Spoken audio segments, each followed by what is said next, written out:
Friends, I understand you are all in cyber security people. Some of you working in the field, some of you indirectly working, some of you interested. And I was very happy to see a number of students are also here. They want to learn how many students you lift? Get up, yeah. Lift your hand, you are student. Now friends, I want to share with you one information which happened in my career life. Sometimes back, my team and myself, it's a 2-member team, were in Indore. And for a lecture series in the Indian System Management, I was giving a series of lecture at Indore IIM. My lecture was to begin at 2 p.m. in the day. These 12 lectures I had planned.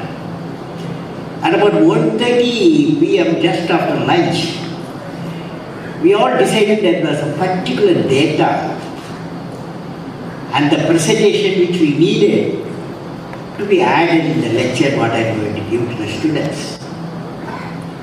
However, when we searched on our laptop, the file was missing. Then I want to contact my Delhi office, that's the headquarters. We have a server there which stores all files. On the phone, he was sitting on the server computer probably. He did not respond to my email either. We were running out of time and had barely 10 minutes left. After calling Jan Swaminathan and again, we realized he must be away from the phone. So we decided at the remote, Srijan immediately took out his mobile phone and downloaded some applications and application toolkit. Soon, Srijan was able to create a bridge into the server using 3G connectivity. The computers in Delhi started behave according to his pointers, started moving without his command, and files were opened in front of him and sent out via email to my ID without his intervention. There's something happened to my computer. He was surprised and immediately called me in Indore saying that the computer was out of control. I pacified him that it was we from Indore into the system and modify or delete the data. If possible, from remotely, your own computer free to open. This does not even, computer can be done using a mobile phone now. Hence we need protective system for files and avoid storing passwords in computers, and also we need to take backup in off and Rajamanikam district magistrate of this area, I understand. And all of you in front of me, particularly students, my greetings to all of you. God bless you.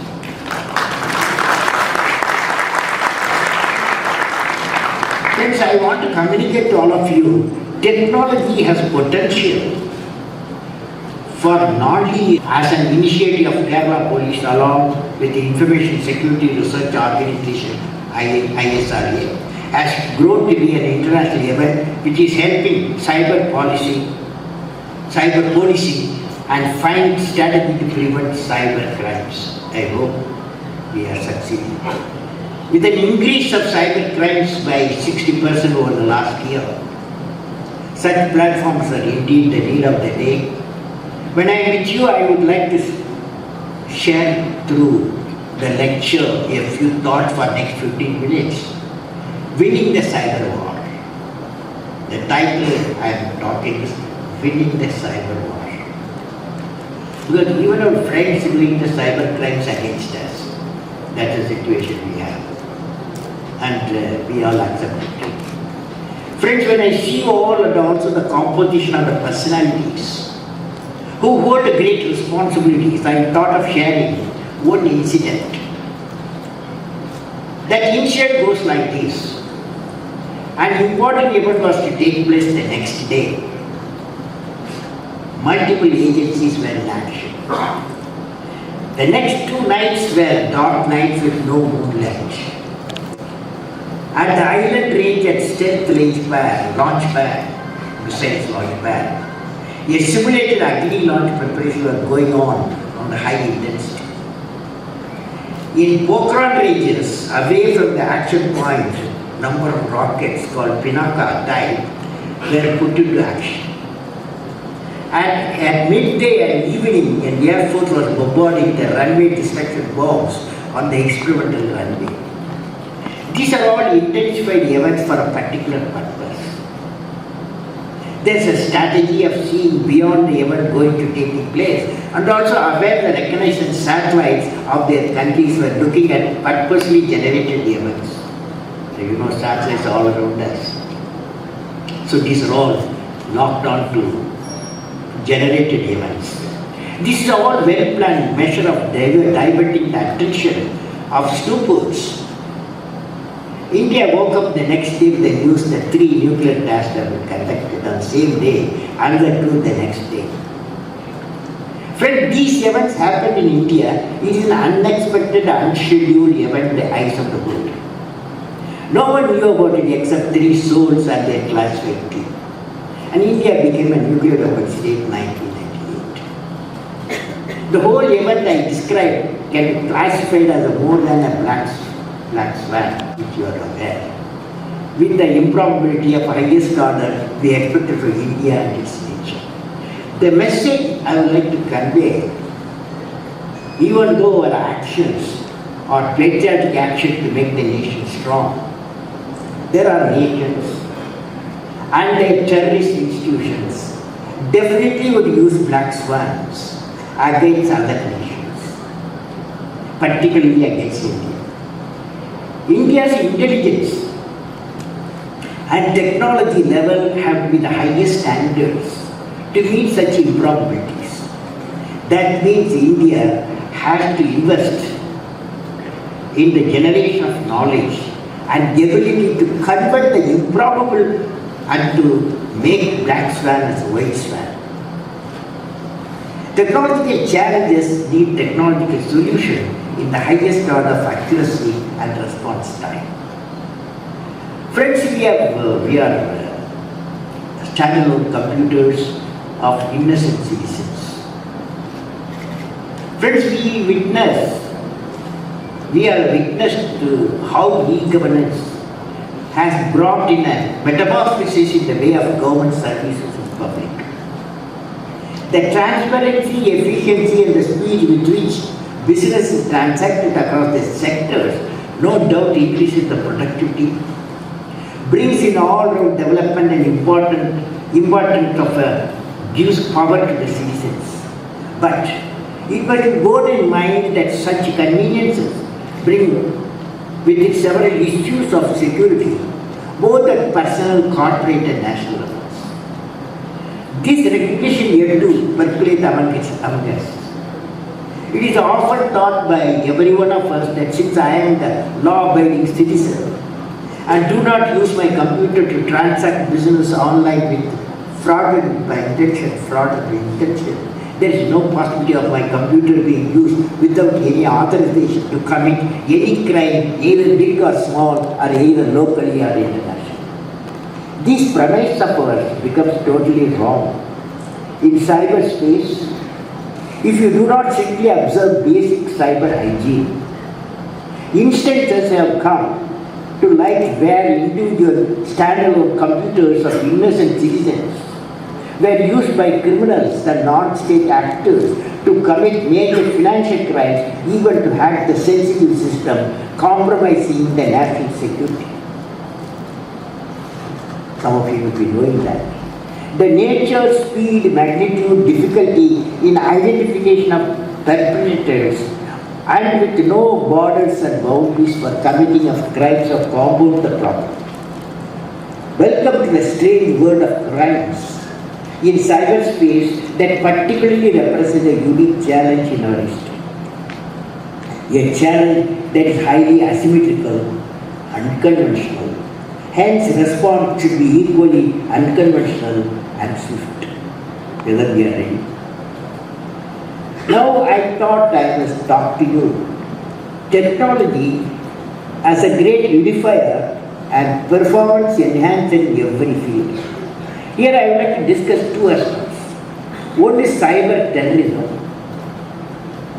and countermeasures. Another is cyber war.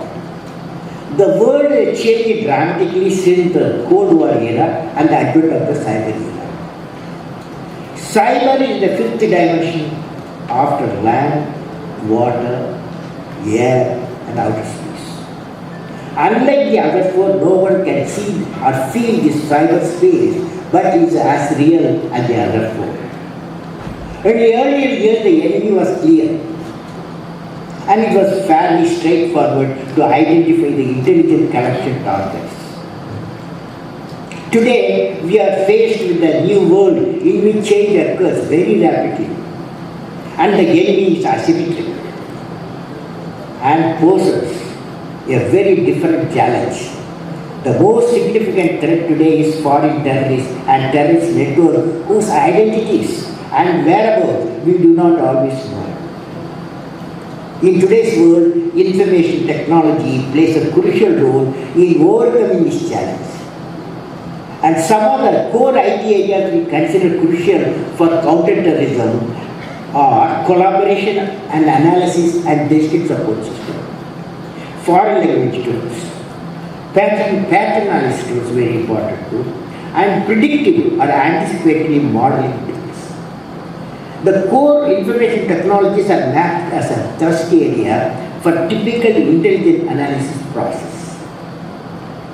Velocity, ubiquity, untraceability, and the anonymity of attacks are hallmarks of cyber crimes. And its one recent conventional crime has had its thunder stolen. Such a situation poses severe constraint on resources meant to respond such attacks. Most importantly, the speed and nature of the response, particularly from the government, have to drastically change to cope with this unique situation. Foremost change is the recognition that the multiple agencies from both government and private sector have to jointly work as a partners to configure response just like the way the attacks are an outcome of the coordinated and cooperated response from perpetrators of the crime. Cyber war can be fought by anyone, even an individual, using his hacking skills against the huge corporations, nations, or even different civilizations. One single person's malicious software can wreak havoc on computers and spread across the nation and continents. The modern world's industry, economy, institutions, even other facets of life supported by computers and associated software. The individual could be acting alone. He could be part of a group pursuing its inimical agenda, or could be a state-supported working to further the plans of the state. Among the various types of warfare, cyber war is the lowest cost option. Lowest cost option. At its simplest, all it requires is one bright individual or group of bright individuals and one computer, good computer, and it originates cyber attacks. Unlike in conventional war, where the attacker generally suffers heavy casualties, in cyber war there is no casualty to the attacker. In this war, it is not the physical might or the soldier, the quality and quantity of equipment, the integration and the orchestration of system, or the strategic genius of a general which is tested. I don't know, many of you have heard about I.P.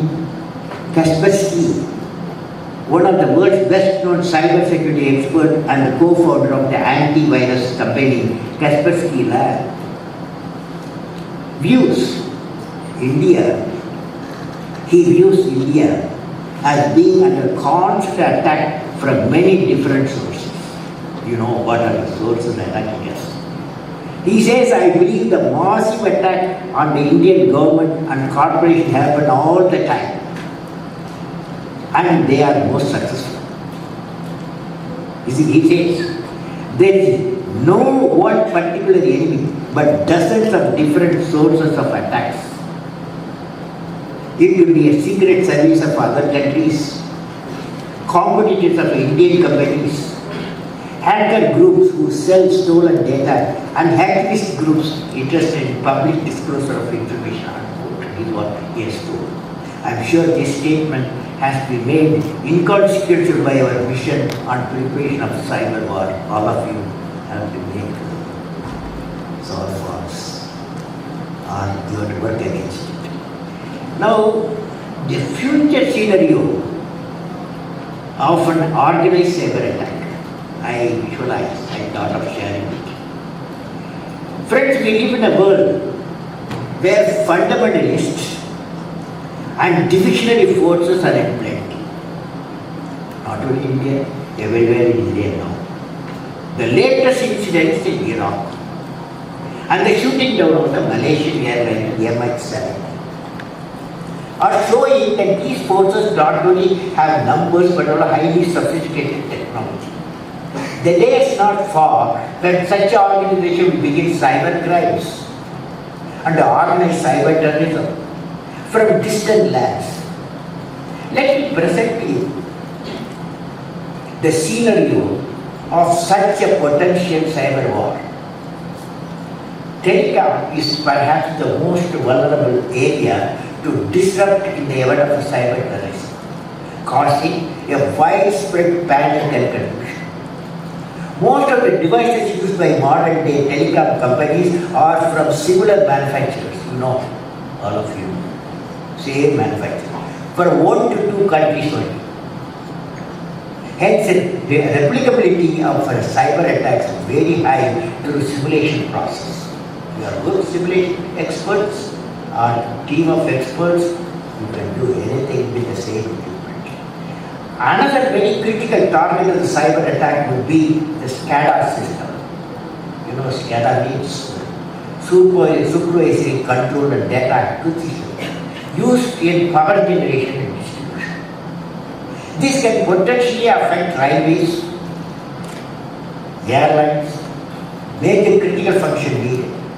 Delhi and Bombay airports alone are handling close to 1,500 flights a day. Any major disruption in the power system will send ATC in collapse mode. Third one, financial system, through highly protected, have shown signs of being vulnerable to highly organized cyber crimes. Left in confusion, banks would choose to go offline from the internet, leading to non-functioning ATMs and financial institutions, and transaction freeze, leading to confusion and rumors of collapse of trust in financial systems. Of course, next area, healthcare facilities may also get affected, as any cyber attack may harm the critical data about patients. Medicines, supplies, coupled with power failure, this may severely hamper the working of hospitals. The last one, GPS system or satellite operated, hence also vulnerable to cyber attacks. This can lead to loss of navigation on aircrafts, ships and military equipment, rendering the paralyzed at least for a few minutes before recovery happens. The solution, is there any solution? Solution, a lot of young fellows sitting there. The solution for countering cyber security threat. I have 2 suggestions for countering the cyber security threat. One is technology upgrade in cyber security, and second is investment and education in cyber security. Investment and education in cyber security. And empowered, the technology upgrade in cyber security, what I mean. And empowered coordinating agency and government policy are critical to success. A single national agency is required, which must receive the information about all attacks. We cannot fight these attacks alone. Information sharing is very, very critical. Second, the intelligence agencies must continuously upgrade their technical capacities, capabilities, be it signal intelligence, communication intelligence, or interception capability, monitoring, information sharing mechanism, and creation of database security. The last one is the essential to wrap the operating system and network layers with the traditional encryption system, which will empower, protect, and make our cyber assets non-vulnerable to external cyber attacks and should become a survivable system network. The last one, human and robot, I have listed a number of them because of time constraint. I am taking last one. That is, offensive and defensive cyber capacities are as important for the nation to build as the nuclear capacities.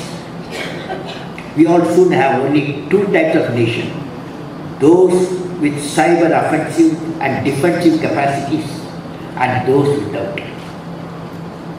Cyber capabilities would soon assume the proportion of comprehensive test ban treaty CTBT and would become a point for negotiation within the nation. That's the only way we are left with. So the next area, investment and education cyber security. We all know that habits form at an early age. It is for this very reason that we should teach children basis of cyber security. I am glad some children are here. And cyber hygiene on a mission mode in PPP configuration at like NSS program. Cyber security requires investment in people and systems. India has an abundance. There's a school, come down. There's a school, come down. There's a school of thought that cyber security and actually requires an entirely new framework to understand. Harvard and MIT have been working to build a new discipline of cyber international relations for just this purpose.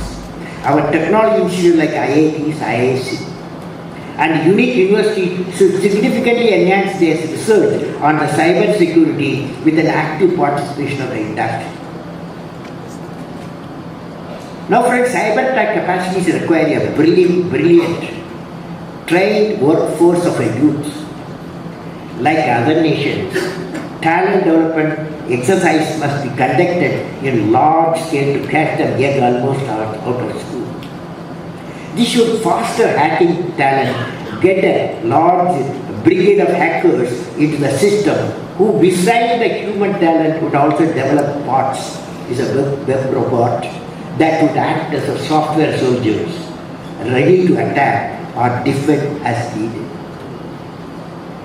Now friends, I wish to give 3 directions where our focus must lie. I hope you will absorb that. Friends, with the incursion of by Snowden is in Russia now. He may return to his hometown. That A.P.J. That it's no doubt that many of government transactions, even the activities of political artists in India and many countries are being snooped by. Even our close friends, viewers leaves us with the feeling that we need for more aggressive approach to cyber security. They accept also they are snooping. India should look at technology that confine India transaction to be within its shores and use secure access and encryption that make it impossible to snoop. Our mission abroad, our official and our tour outside the given safe and secure information access not only when using a wired network but also while using wireless. This will call for a focused research and development of a developing secure system in unsecure environments. Indian capacities in decryption today are far beyond what would make our law enforcement agency feel comfortable. Cryptanalysis is a very tough, complex field. But Indians are known to be very good in theoretical computer science, mathematics, number theory. A national campaign is to develop the capacity to break any encryption within a year of its introduction has been started. Third area that India should master is social media analysis. Use of social media has been increasing exponentially, and it is believed that in India alone we will have 283 million users by the year 2017. 283 million users will have. Majority of them being the younger generation. Social media world over has been used for good and bad purposes by convert and other social groups. Social media has become the most effective tool in peace disruption, and it has had and suspected to have played a key role in the events such as Blackberry riots in London 2011, Delhi rap protest 2012, Muzaffarnagar riot 2013, exodus people northeast origin in 2012 Libyan and Egyptian riots, and so on. The analysis of threats and their location have helped the police to track the crowd movements and their mood. Social media is also an effective tool for conflict management to bring people together to fight violence, for community outreach by the police and civil services during disaster management, and in identifying crime and criminals. It has also become a tool for government to reach out and understand the feedback of the people and creating a flat democracies. Now friends, the social media have also been used in the Arab Spring Revolution, as you all know. The Egyptian revolution and the Iranian revolution in fact has been responsible for bringing down the regimes down. Indian police have many places are using the social media for managing traffic and interface with the public. Social media is also represented by 3 V's: very high volume, velocity, and variety of making it as a subject for a big data. For a country to succeed in civil society, it's very important that the social media and the big data analytical have to be mastered through high quality intense research. The future of cyber security and in fact national security would be centered around social media. Friends, in conclusion, I am sure each one of you has a great mission to counter all forms of cyber threats and ensure a safe world for all. Will you?